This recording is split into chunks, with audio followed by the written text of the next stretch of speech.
이사 배우는 거 36번째 시간입니다. 이사 38장을 통하여 히스기야의 수완 연장에 대해서, 이사 39장을 통하여 히스기야의 타협에 대해서 변론해 보도록 하겠습니다.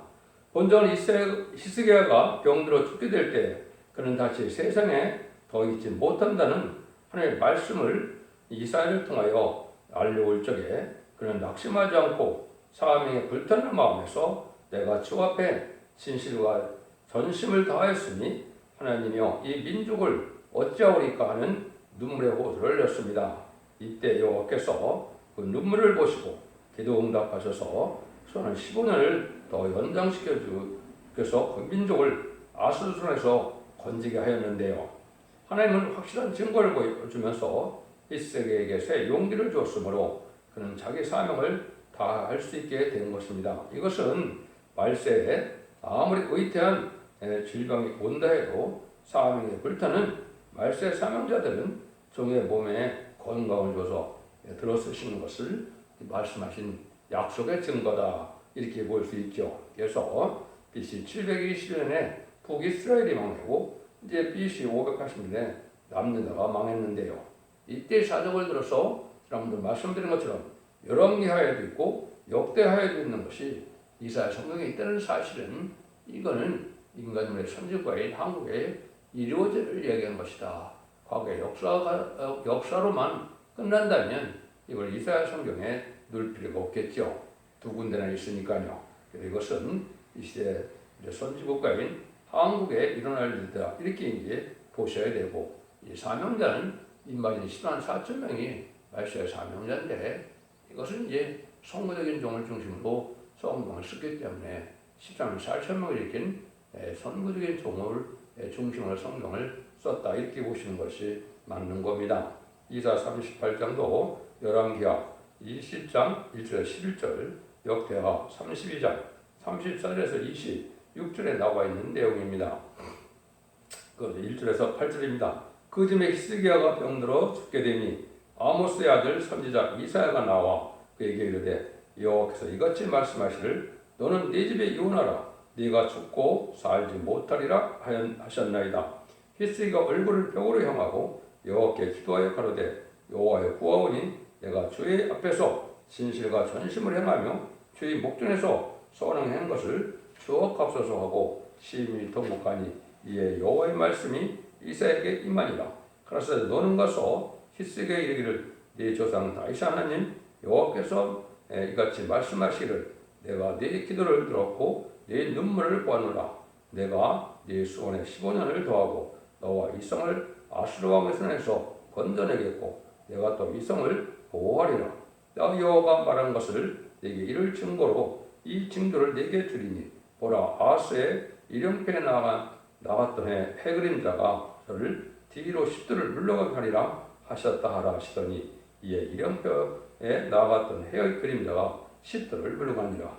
죽게 되었으니 유언하라는 선자 이사의 말을 듣고 히스기야는 벽을 향하여 진심과 전심으로 행하였음을 눈물로 기도하게 되었지요.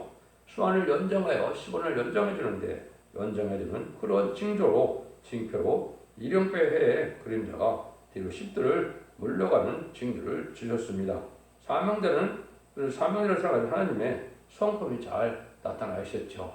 인간으로서 할 수 없는 이런 일들을 한 사명자에게 이런 징조로 주는다는 것이 참으로 또 놀라운 일이다. 여러분이 이제 잘 아시는 것처럼 이 사적이 여러분이 보면 뭐라고 나와 있으면 열왕기하 20장 9절에서 11절에 보시면 이 징조가 십두를 앞에 나갈까 뒤로 들어갈까 이렇게 했을 때 앞으로 나가는 쉬우니까 뒤로 나가게 해달라 이렇게 했죠. 참으로 놀라운 일이죠. 그 해 그림자가 십두를 앞으로 나가는 것도 어려운 건데 그게 더 뒤로 가는 것이 더 어렵다고 그걸 또 이렇게 요구를 하니까 하나님께서 이걸 들으신 것을 열왕기에 보면 알 수 있다 이 말이죠. 이거 보면 참으로 하나님께서 하시는 일이 참으로 놀랍다. 인간을 해요 이렇게 세밀하게 이런 것까지 신경 쓰시는 걸 보면 너무나 놀라운 사랑이다, 이렇게 볼 수가 있습니다. 9절 12절입니다. 유다왕 히스기야가 병들었다가 그 병이 나을 때 기록한 머리 이러하니라. 내가 말하기를 내가 중년에 음부의 문에 들어가고 연연을 빼앗기게 되리라 하였도다. 내가 또 말하기를 내가 다시는 여호와를 배웁지 못하리니 생존 세계에서는 다시는 여호와를 배웁지 못하겠고 내가 세상 범인 중에서 한 사람도 다시는 보지 못하리라 하였도다.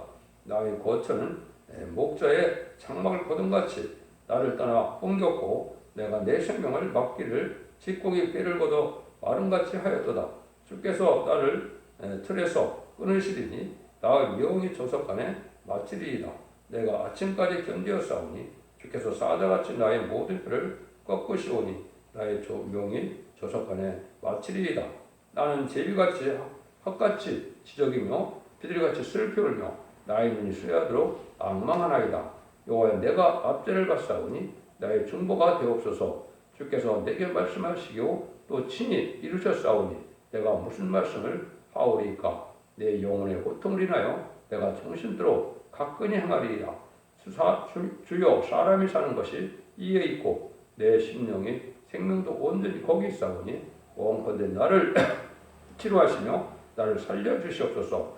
보시옵소서. 내게 큰 고통을 더하신 것은 내게 평안을 주려 하심이라. 주께서 나의 영혼을 사랑하사 멸망의 구렁 등에서 건지셨고 나의 모든 죄는 주의 등 뒤에서 던지셨나이다.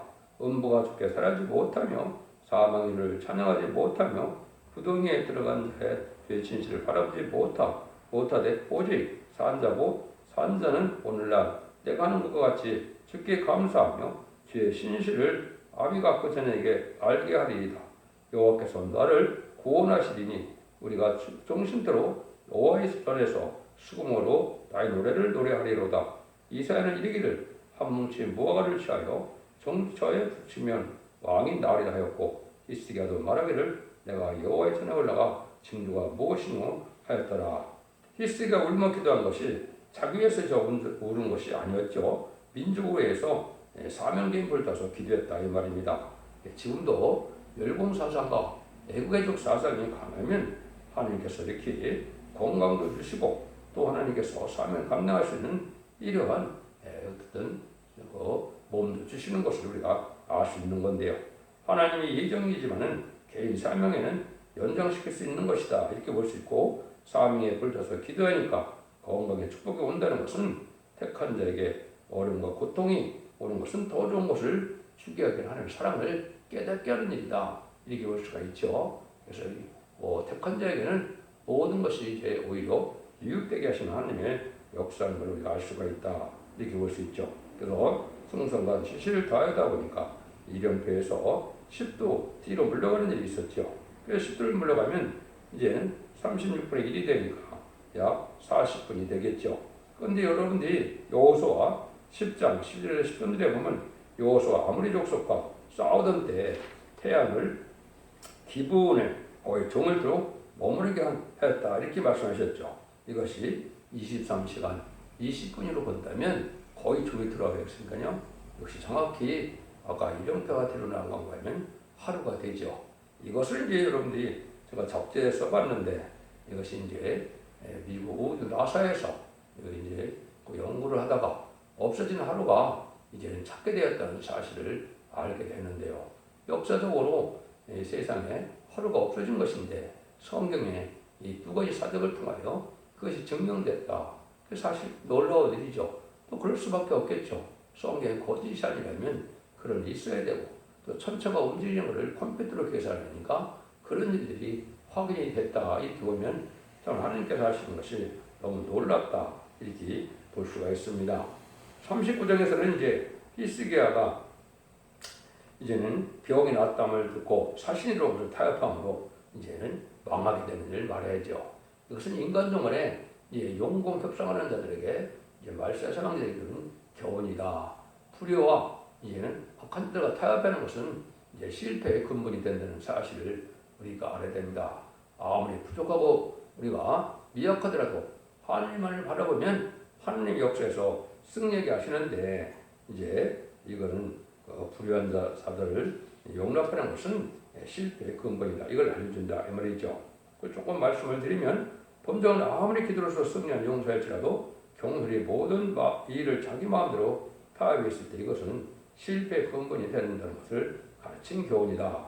히스기야가 바벨론 사신의 예문을 받고 너무 기분 좋은 흥분의 도취가 되어서 하나님의 사람 이들을 통하여 하나님께 물어보지도 않고 거룩한 예루살렘 궁중의 소유를 더러운 바벨론 사상을 가진 자에게 보여주고 그 거룩한 축소를 저것으로 받아들였다는 것은 큰 가오가 아닐 수 없습니다.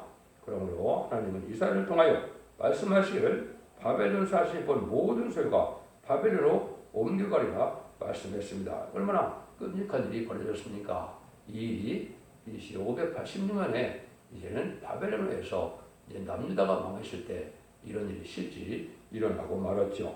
이와 같이 거룩한 예루살렘의 모든 소유가 심지어 성전에 있는 거룩한 기명까지 바벨론에 옮겨가게 되고 예루살렘 성전이 황폐가 됐다는 사실은 비극이 아닐 수 없습니다.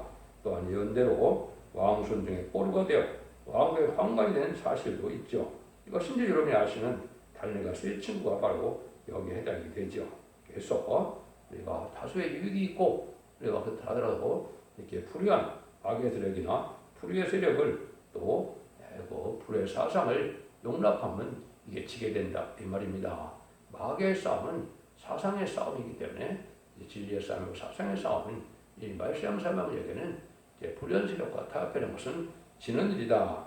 이것이 이제 열왕기하에도 나와 있는 것인데요. 열왕기 12장 20장 19절인데요. 1절 8절을 보겠습니다. 그때 발라단의 아들 바빌론 왕 무르발라드니 히스기야가 병들었다가 나왔다함을 듣고 글과 예물을 보낸지라. 히스기야가 사들을 내어 기뻐하여 그에게 궁중 보물 곧 은금과 향료와 보배른 기름과 모든 무기와 보물고에 있는 것을 다 보였으니 궁중의 소유와 전 국내의 소유를 보이지 아니하는 것이 없은지라. 이에 선지자 이사야가 히스기야에게 나와 묻되 그 사람들이 무슨 말을 하였으며 어디서 왕이 왔나이까. 히스기야가 가로되 그들의 열방 곧 바빌론에서 내게 왔나이다. 이사야가 가로되 그들이 왕의 궁전에서 무엇을 보았나이까. 히스기야가 대답하되 그들이 내 궁전에 있는 것을 다 보았나이다. 내 보물은 보이지 않은 것이 하나도 없나이다. 이사야가 히스기야에게 이르되 왕은 만군의 여호와의 말씀을 들으소서. 보라 날이 이르르니 네 집에 있는 모든 소유와 네 열조가 오늘까지 쌓아둔 것이 모두 바벨론으로 옮긴 바 되고 남을 것이 없으리라. 여호와의 말입니다. 또 내게서 날 자손 중에 몇째 사로잡혀 바벨론 왕의 환관이 되리라 하였나이다. 히스기야가 이사야에게 이르되 당신의 이른바 여호와의 말씀이 좋소이다. 또 가로되 나는 생전에 평안과 경고함이 있으리다 아니다. 그래서 북방이 기도로 이렇게 무너졌지만 자기 몸에 병들어서 병마가 물러가는 그런 건강해졌다는 그런 또 특별한 은혜를 받았지만은 타협을 했을 때는 이게 큰 죄가 된다. 바벨론 사신이 예물을 가지고 들어올 때 반가워서 궁중의 모든 보물을 사신에게 보여준 것은 바로 어리석은 일이다. 그 부활을 마귀 자식인 바벨론 사신에게 다 보여준 것은 바벨론으로 다 옮겨가리라. 이 말씀대로 이 예언이 성취되고 말했죠. 여기도 보면 내게서 날 자손들 중에서도 몇째 사로잡혀 바벨론 왕국의 황관이 된다. 예수님 달려있어요. 세 친구가 포로 잡혀가서 이제 황관이 되는 일도 있게 되었죠. 하나님 놀라운 역사 속에 이렇게 말씀들이 성취되는 것을 우리가 알 수 있다 이 말입니다. 이것이 이제 우리에게 이제 큰 교훈이 되는 겁니다. 우리라는 것은 인간들의 시온의 우리가 되고 말세의 사명자인 2만 4천 명에 해당이 되는 일인데요. 사상과 정들을 신앙의 정들을 지키지 않으면 마귀에게 타협하면 마귀에 친다는 사실을 여러분이 아셔야 됩니다. 지금도 공산당에서 나오는 성직자들이 바로 누굽니까? 그것이 거짓 목사로 WC나 WE들은 이의 단체들은 거짓 목사가 공산당에서 공산당 사상에 맹세하고 신성과 인성을 부인하고 더구나 다원을 주장하고 나오는 세력인데 이걸 지금 많은 교권 세력들은 다 용납하고 그랬죠. 이것이 하나님 앞에 이제 용서받기 힘든 죄가 되는 것입니다. 이래서 그러한 죄 때문에 심판 환란 때 철저하게 망할 수밖에 없다는 사실을 여러분 또한 교훈으로 얻어야 됩니다. 진리를 대적하고 수없는 기독교를 죽였던 그런 마귀 세력이 바로 무신론이문의 공산당 세력인데 공산당을 용납하고 받아들이는 것은 이것이 망할 자가 하는 행동이 되는 겁니다. 그런데 얼마 전까지도 음대 정권과 음대 격분이 친중, 친북, 친공산당, 공산당을 위하여 아주 충성과 제를 다했죠. 이것이 그 죄가 드러나는데 그 죄가 드러난 대로 하나님의 이제는 심판의 권력이 있을 것이다. 이렇게 볼 수 있는 겁니다. 그래서 히스기야가 우리 하나님이 되고 히스기야가 받은 사명이 지금 우리 사명인데 타협하면 이게 망한다는 사실을 아셔야 됩니다. 성경 전체를 돌아온다면 하나님이 기뻐하는 사상이 있죠. 그럼 첫 번째 하나님의 사상을 보시는데 진리의 말씀 사상이 있어야 되고 애국 애족 사상이 있어야 되고 멸공 사상이 있어야 되고 이제는 진리의 절기를 지키는 그러한 사상이 있어야 되고 또 이제는 백마땅 사상이 되어서 하나님의 뜻을 이루고 왕국권을 이루는데 전심전력하고자 하는 그 사상을 하나님이 기뻐하는 자들이고 그런 자들에게 하나님은 사명을 맡기고 사명을 감당케 하셔서 다섯 만대 축복과 세세 왕권의 축복을 주고자 하는 것이 하나님의 사랑의 방법인 것입니다.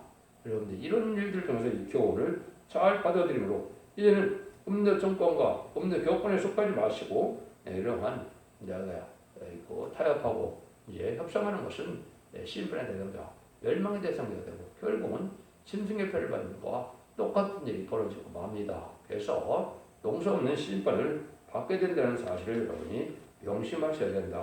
이렇게 볼 수가 있습니다. 그래서 이런 일들이 이제 있을 것을 이사 33장에도 뭐라 그랬습니까?